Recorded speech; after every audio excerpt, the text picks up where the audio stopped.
بسم الله الرحمن الرحيم لا أقسم بهذا البلد وأنت حل بهذا البلد ووالد وما ولد لقد خلقنا الإنسان في كبد أيحسب أن لن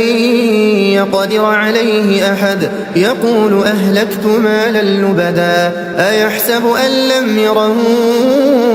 أحد ألم نجعل له عينين ولسانا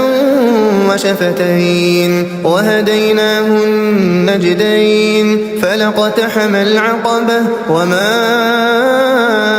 أدراك ما العقبة فك رقبة أو إطعام في يوم ذي مسغبة يتيما ذا مقربة أو مسكينا